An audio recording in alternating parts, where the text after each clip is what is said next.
ये चौंकाने वाला शर्त रखी थी कि उसे बाद में उनके साथ शारीरिक संबंध बनाना होगा।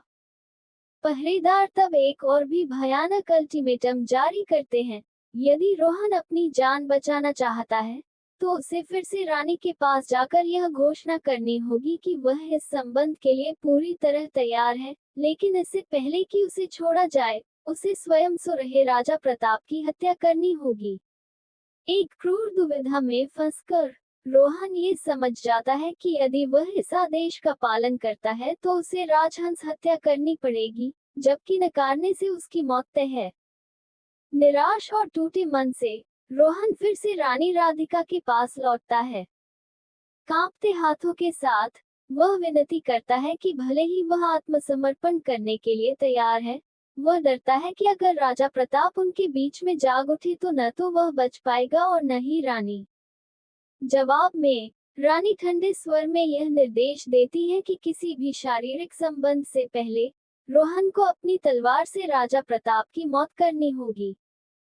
यदि वह इनकार करता है तो वह खुद ही उसे फांसी दे देंगी। निराशा से अभिभूत होकर रोहन कोई राह नहीं देख पाता, परंतु तकदीर फिर एक और नाटकीय मोड़ ले लेती है।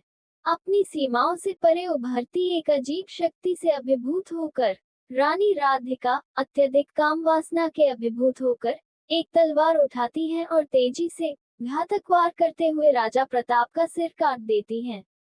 उनका खून पूरे कक्ष में फैल जाता है और महल में सदमे और अराजकता की लहर दौड़ जाती है। आने वाले उथल पुथल में महल पूरी तरह भ्रम में पड़ जाता है। जहां एक और रानी राधिका कुछ क्षण के लिए अपने आप को असहाय महसूस कर फिसल जाती है, वहीं रोहन अपनी जान बचाने का अवसर पा लेता है। राजा प्रताप की रहस्यमय हत्या की खबर आग की तरह फैल जाती है। इस उथल पुथल के बीच एक चौकस महल के पहरेदार विक्रम एकमात्र ऐसा व्यक्ति सामने आता है जिसे लगता है कि सच्चाई कुछ और है। जांच शुरू होते ही रानी राधिका घोषणा कर देती है कि वह सती करना चाहती है, अपने मर चुके पति के साथ आत्मदाह करना, जिससे उनके इरादों में कोई संदेह न रहे। सच्चाई का पता लगाने के लिए प्रतिबद्ध होकर विक्रम रानी का सामना करते हैं और पूछते हैं कि राजा प्रताप की हत्या वास्तव में किसने की। स्पष्ट उत्तर देने में असमर्थ होकर वह उसे छोड़ देते हैं और इसके बजाय उसे निर्देश देते हैं कि वह उस एकांतवास में रहने वाले ऋषि के पास जाए, जो शहर के बाहर पश्चिम के घने जंगल में एकांत में रहता है। रानी के निर्देशों के अनुसार विक्रम एक खतरनाक यात्रा पर निकल पड़ते हैं। जब वह उस झोपड़ी तक पहुंचते हैं, तो उन्हें ज्ञानी साधु सरस्वती से मुलाकात होती है, जो एक शर्त पर सच्चाई प्रकट करने के लिए सहमत होती हैं। विक्रम को पहले उसके साधारण निवास के बाहर बंदी भेड़ का सिर काटना होगा। हिचकते हुए वह आदेश का पालन करते हैं और जैसे ही भेड़ का सिर गिरता है, वह हवा में बहते हुए गायब हो जाता है, मानो विक्रम को एक अजीब पीछा करते हुए उस स्थान तक ले जाता हो जहां राजा प्रताप की हत्या का रहस्य छुपा है।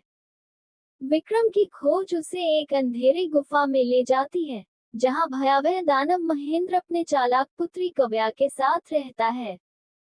एक रात जब महेंद्र भोजन की तलाश में चला गया होता है, तब कव्या बाहर एक मनुष्य की मौजूदगी का पता लगाती है। अपनी संभावनाओं पर विचार करते हुए वह स्वयं को एक अतुलनीय सुंदर स्त्री में परिवर्तित करने का निर्णय लेती है और गुफा के प्रवेश द्वार पर विक्रम के पास पहुंच जाती है।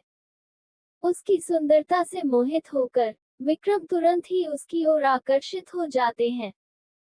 कव्या उसे अपनी ओर खींच लेती है और गुफा में एक लंबी जुनूनी मुलाकात होती है।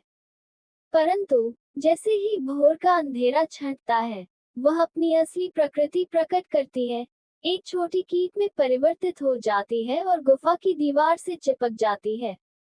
यह अजीब चक्र हर रात दोहराया जाता है। कव्या अपनी मोहक मानवीय स्वरूप धारण करके विक्रम से मिलती है और फिर दिन के उजाले में अपनी कीट जैसी अवस्था में लौट आती है, जिससे विक्रम की इच्छा और भ्रम दोनों बढ़ते जाते हैं। दिन बीत जाते हैं और कव्या की याद विक्रम को सताने लगती है। अपनी तड़प में डूब